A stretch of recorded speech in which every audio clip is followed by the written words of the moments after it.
Safety and growth, the two main topics today from Wake County leaders at their State of the City, County, and Schools address. If there's growth, that's where we are, right? Absolutely. All of Central North Carolina just exploding with people. CBS 17's Mariah Ellis is live downtown outside the convention center, and that's where local leaders are talking about how to make sure our community is still safe, remains safe, and will be safe in the future. Mariah.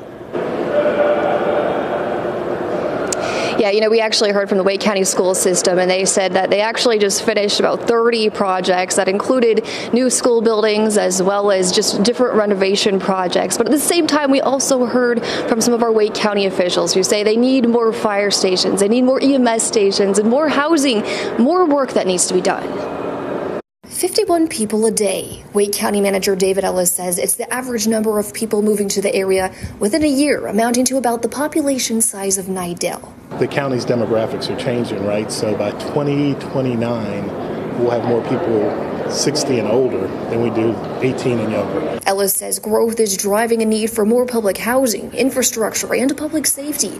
That's also opened doors for more than $270 million of economic investments in Wake County last year, about 1,800 new jobs. It's a focus echoed by Raleigh Mayor Mary Ann Baldwin, giving her final State of the City address Thursday at the Raleigh Convention Center. We're going to see 3,000 new units come to life in downtown over the next year. Baldwin also highlighted huge development underway, including the city's largest economic development project for revitalization and an entertainment district at the PNC Arena, and looking toward the future of Raleigh's Convention Center and Red Hat Amphitheater. It was hard work, but you know what?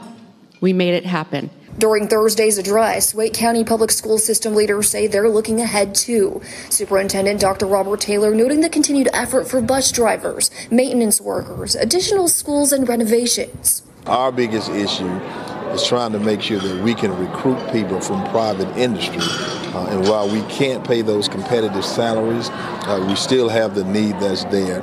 And we're not the only school district that's facing that problem. Taylor says there's a high demand for public schools, and with 1,200 recent graduates and higher test scores, Taylor says the future is looking brighter. I think our biggest accomplishment as a district is that we've been able to effectively close the learning loss gap. COVID has had a tremendous impact on schools and districts across the nation, and so a lot of our work over the last several years has been about trying to close those gaps.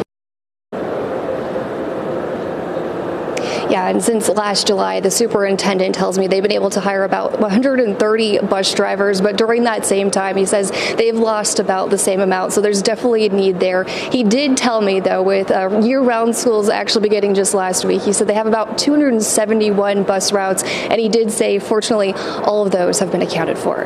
In Raleigh, Mariah Ellis, CBS 17 News. All of this very, very important to address now while they can. Exactly. Mariah, thanks so much.